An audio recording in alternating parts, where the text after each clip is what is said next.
All right, Saggy, it's your turn. Let's see what's going on this week. Whenever you see this reading, this is a weekly energetic reading for Sag, Sun, Moon, Rising, and Venus. Let's see what wants to come out. Let's see what wants to come out. Um, I would take a look at the May reading if I were you, Sag. As I recall, and I don't usually, once I do a reading, it usually just goes, right? But man, I think that Sagittarius reading for May was a bit off the chain. So, anyway, you might want to check that out. Just saying. All right, we'll put a link below, or we'll put a link here, so you can watch that if you want to after you're watching this video. So let's see what's going on for Saggies. I just saw the card of truth, which is, of course, your flag, your battlement, your moat, everything about it. Fire, there you are. Ooh, shadow, message, healer. For some reason, the bottom of this deck, this is a sacred symbols deck, is really loud this week. And that can be, we're talking about shadow, we're talking about what lies beneath, or what is subconscious to you. Shadow is the place where we put things that we don't like about ourselves. That's a very rudimentary discussion, or definition. But it's kind of like the things we hide, the things you shove in the closet that you don't want people to see. And it's really gets much more powerful if you do that. If you really don't want to own the fact that, yeah, you know what, I was jealous, or I did, I am afraid of this, and I don't want to look at this. And, when you kind of move away from actually experiencing your intuition and embracing all of you, every piece of you, it's all for the best, right? It's all for your best and highest good, every single thing about you. So when you do that, you are healing. That is what it means to heal, is to not run away from things, to embrace them instead and be like, what are you doing here? What is this lesson? What's in front of me? Why are you showing up? Psychic. Boy, full moon. That card keeps showing up. And so let's look at it symbolically, okay? Instead of like, well, we just went through a full moon with Scorpio. That was kind of a big deal, especially when we're talking about shadow. Full moons are about purging. Scorpio is about death and transformation. So there can have been, because it's almost like passion, creativity burned away something that you were ashamed of, or some part of you that was wounded child energy. And it's like, that wounded child needs a lot of love. Don't shove them away. Like, really, embrace that wounded child, because then that's what creativity comes from. And that's what really will expand you. I keep seeing this full moon card, and right away I get the impression that we're purging something. This is a major purge, and it may or may not have anything to do with the full moon in Scorpio or the full moon in Sagittarius. May or may not have anything to do with those dates. For some of you it does, for some of you it doesn't. We're looking at this symbolically now. And I do feel like some of you are embracing, allowing the messages to come from the shadow, allowing the shadow to instruct you, allowing you to embrace you. I'm seeing the cover right now in my mind of Clarissa Pinkola Estes' book, The Women Who Run with Wolves. And that has a lot of shadow connected to that work. It's really an incredible way of embracing power. And it is symbolic, right? That is a symbolic running with the wolves, the thing that could eat you or not, right? No, don't let it eat you, right? It's only the fear elevates that energy of kill or be killed, right? The fear just elevates that. This is much more about like making friends with that part of you that you feel shame around, and inviting it in and being like, why do I feel shame about this? Why do I feel shame about fill in the blank for myself? Why am I embarrassed that I am this way? Why do I not want people to see this part of me? What is it about it? Where did that come from? Who shamed you about that? Okay, because Sagittarius, I feel like there's some work here. I also feel like this is something that you could become a healer around. I talk a lot about Chiron in my astrology groups, and Chiron is our wounded healer. It is the thing about us that is our deepest wound. And when we embrace it, when we go toward it, when we look at it right in the face and we say, hey, you're part of me too, I'm going to embrace that, then what grows from it is this powerful healer energy. Some of you open up to being mediums. Some of you open up other kinds of psychic gifts. The full moon has an opportunity here when you embrace something about yourself that's been going on right now. This is a weekly reading, so it's not like a big month or a big year or anything like that. This is really kind of just like immediate energy right in front of you. What is going on right now that's right in front of you that you might be running away from? Or, hey, I don't know what to do. I want intuition about this, but I'm putting a lot of restrictions around the intuition, right? I want only to connect with my twin flame in this particular way. I don't want this other stuff. I don't want the twin flame a journey to upend my existing relationships. I don't want it to change my work. I don't want to have to quit a job, or I don't want to keep a job in order to gain some stability in some way. There's definitely something here that's going on right now that's being asked of you, and there's some parts of your life that are being purged. It's not about purging this. It's not about like, okay, well, I don't like the fact that I have a jealous nature. I'm going to purge that. Because like, you're really not purging it. Like what you're doing is you're making friends with it. You're saying, well, jealousy is a lesson that teaches me what I really want in my life. Much more empowering to do that, right? So underneath is this Hierophant energy, the Eight of Cups. Yep, seeing things in a different way. Some of you are seeing relationships in a different way. Some of you are seeing marriage, commitments in a new path. The King of Pentacles, the Tower, the Emperor, Three of Swords, Eight of Wands. All right, so some of you are walking away from a relationship that you have made a commitment around, or that you want a commitment around, or something like that, and instead kind of moving on your own path, right? Some of you are letting go of a path you're surrendering, all right? You're surrendering to the journey that includes a big shift, this Aries energy. So it's possible that Aries new moon eclipse was, no doubt, I don't know if you felt it or had a lot of energetic expression around it. As a fire sign, since it was in the sign of Aries, you might have had a lot more oomph from it. I feel like you're looking right at the thing that you're most afraid of. Okay. And I feel like, maybe it's being alone, right? Like I can't walk away from this relationship, even though it's something that's not growing with me, or it's keeping me small, or something like that. Like, I'm most afraid of moving out into the future without a partner. Fair enough. I'm most afraid of moving away from a very traditional family structure, because I know I'm stepping into my creativity. I'm stepping into my spiritual well-being. And that is persona non grata among my family. Yeah.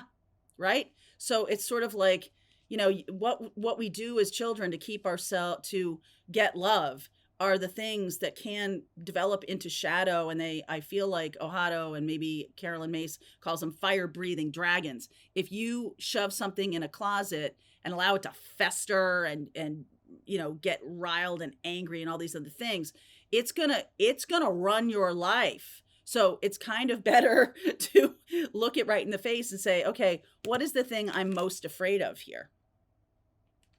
That I will never have another partner? That I will walk away from family and be alone? I'm getting that vibe here. you know, that my intuition is saying go in this direction, and I've been hung up on this one particular connection for a long time.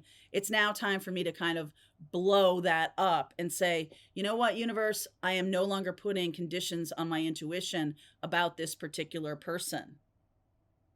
I am allowing myself to detach. Woo! Detach. And that will bring me forward quickly. So doesn't mean, so like for those of you get triggered by that, like, oh my God, I can't detach from this. Just try it. Because really, by keeping yourself attached, what you're doing is you're cutting off intuition. You're not staying in the place of, you're not standing and waiting in the door for this person to come is going to bring them faster. Like the thinking that, okay, if I just stand here in the door, it's going to make this person come faster. It's not going to do that. So it's kind of like, okay, I release this to the universe. I release this. I, bring in my, my healing, heal this waiting energy. Some of you have some kind of waiting energy around a person, or some of you have some kind of like, I've morphed myself or I've twisted myself into an unrecognizable person when I'm around this family. So I'm not going to do that anymore. I mean, you could really lean into it, whoever you are spiritually, and really lean into it and then let the chips fall where they may. You could just walk away, whatever you are feeling drawn to do, whatever you're feeling called to do. And there is some kind of purge here about an old way of, oh yes, I'm open to guidance, but not if it makes me lose this relationship, but not if it makes me quit this job, but not if it makes me go in a direction that I'm afraid of, because my fear survival mode is so strong that I'm still staying in this. Justice, there's some balance. Knight of Cups. Fool. There is a new path here. There's something about detaching. Like if you have a shadow side of you that says, I got to stay in this doorway until this person shows up, it's like you're cutting off all of the things you could be doing in the meantime. You're just cutting off your creativity. So there's something here about doing that and then moving forward. There is another path here. There's the Nine of Swords. There's the Sun. There's the healer again. The healer again. The Star. Knight of Pentacles. 10 of Cups. Look at you. Queen of Swords. This is really about detaching, because this is Aquarian energy. The Star card is Aquarian energy, and that has to do with detachment. That's one of the, you may think it's a negative factor or a negative personality trait of an Aquarian, is to be able to be detached, but it can also be used from a higher perspective. There can be low kind of detached, meaning no empathy, or there can be a level of detachment that allows for empathy without enmeshment and allows for people to do what they're going to do. So there's, in many ways, this can be feeling very, you can be feeling like you're controlling yourself in order to allow for something to come along. It may not. It's sort of like none of your business right now. It's much more important to be balanced.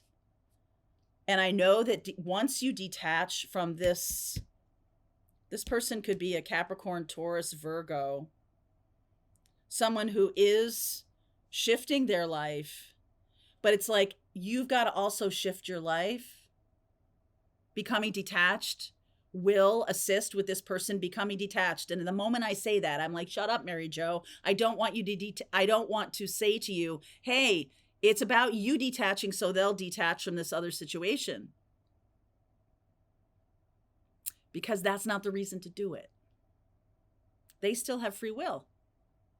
Whatever happens, regardless, it's time to look the thing you're most afraid of right in the face around this situation and say,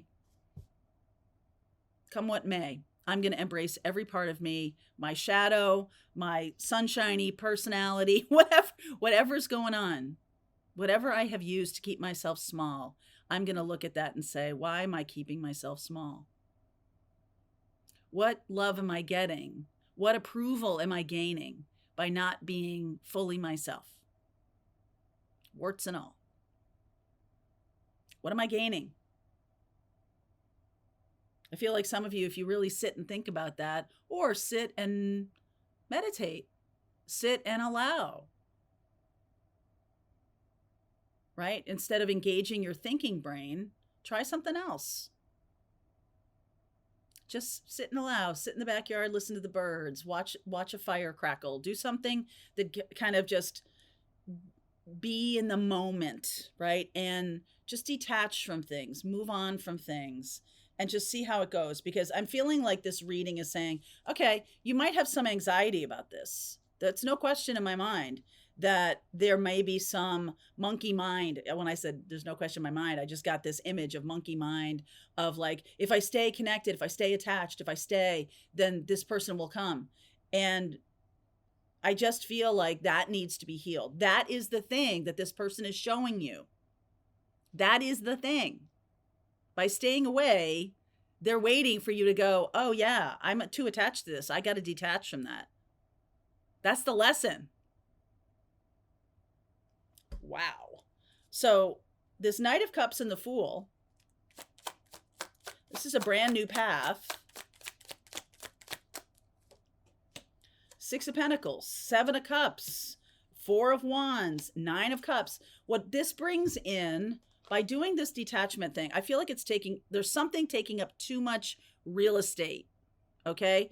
And by detaching from whatever's going on here, you're turning your attention to a lot of other parts of your life that need your attention. Your work, the Six of Pentacles, about what you're here to do. That's possible that you are opening up to healing. You're opening up to being a healer, being a mystic, being a shaman. A lot of you on my channel are. The Seven of Cups there, all choices within the hash marks of what your soul contract is are available to you right now. The Fool, it's a brand new choice. Four of Wands, this is about moving. Some of you may be staying in the vicinity of a situation, a person, just say a situation that is keeping you small. Once you let go of this, some of you might physically move, okay? But it is always about your spiritual path. It's always about where, what am I here to do? Show me the next step. Just show me the next step. Show me the next step. Show me the next step. Okay. And I just get the sense like, okay, there may be a little bit of struggle around this because our mind and our ego tell us, that we have to stay, or we have to get the approval of somebody, or we have to not rock the boat, or we have to keep this going at all costs. We have to stay in this career path no matter what.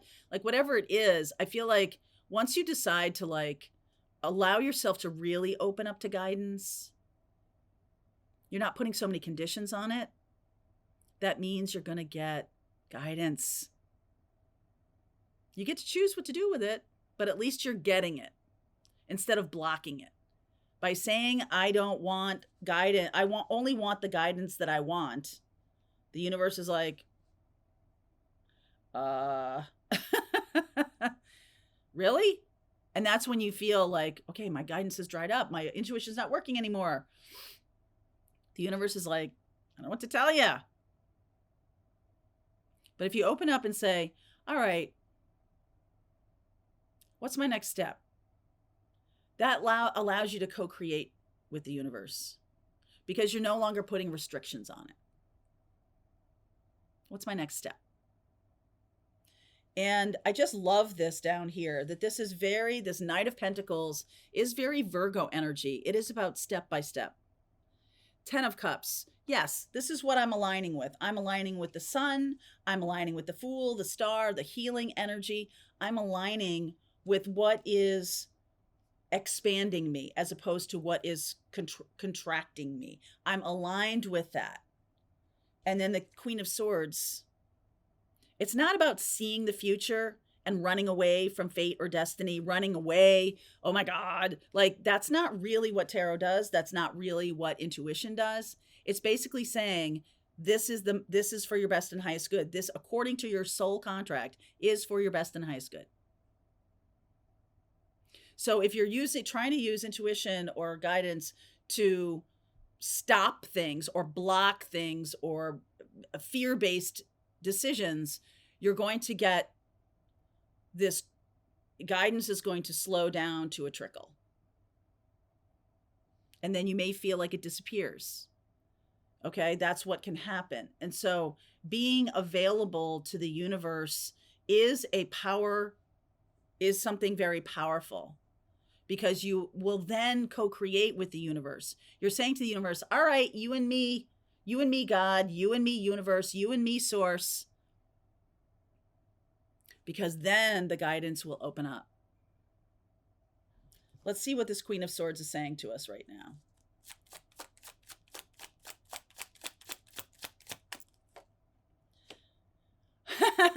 Wheel of Fortune, 9 of Wands, 6 of Swords, 10 of Swords, 4 of Cups. A little bit of a rocky path here. Okay, there is something that's going to be ending. When you do this, there is something that's going to be closing up. You're not wrong. I mean, that's your guidance. You're not wrong. If you're afraid of something, if you're afraid of this, like, oh, wow, if I listen to my guidance and take this step, then this is going to crumble or fall apart. These people are going to leave me. This is going to go away. Yeah. Making space. Making space. So the 9 of Wands is all of the patterns, right? We got 9 of Swords, 9 of Wands, 9 of Cups. What's missing here is 9 of Pentacles. There is some clearing out here. And 9 of Pentacles says to me that your self-esteem is now strong enough to be able to handle guidance. It's amazing that self-esteem, I learned this from Carolyn Mace, that self-esteem plays such a role in our intuition. But if we don't have solid or strong self-esteem, then everything's about fear. We're being attacked. So self-esteem plays a huge role. I love seeing the Queen of Pentacles, which is not here yet, or the 9 of Pentacles, because that really is about, it is self-love, it is self-care. And those are methodologies that show yourself that you are taking good care of yourself. Yes, I can do this. Yes. Write a list. Here's your homework, Sag, before we go to the extended. Write a list of all of the challenges you've overcome in your life. Take a real inventory of the things you have done. Sometimes when you sit back and you look at that list, you're like, look at me. Wow. Like, it's not about plumping up your ego. It's about self-esteem. It's about, like, when you get a boost of self-esteem, all of a sudden you're like, I'm not doing that. I'm not going down that road again. When you get self-esteem, you're no longer outsourcing your power to the other. And that's what this says to me. I feel like you're in a big shift to move toward either opening up your mystical gifts. The full moon is going to play a role in this. We're going to go deeper into what you don't see coming, because I do see that tower. But I feel like that's a self-generating tower that you're like, all right, and let guidance pour in. All right, so let's see where we're going with this. I'm going to look at any kind of challenges you might face, because I am seeing this 10 of Swords and this 4 of Cups. We'll see what that is. I'm going to go deeper into this person a little bit. I want to understand, you know, what else, because once you release them, what is the next thing that's going to be happening with that? All right, so link is below, Sag, if you want to continue with me. I will see you over there. All right, I hope you enjoyed that video. If it was helpful to you, please consider liking this video and sharing it with anybody who might have a need for similar kind of information. And if you like this video, check out these videos.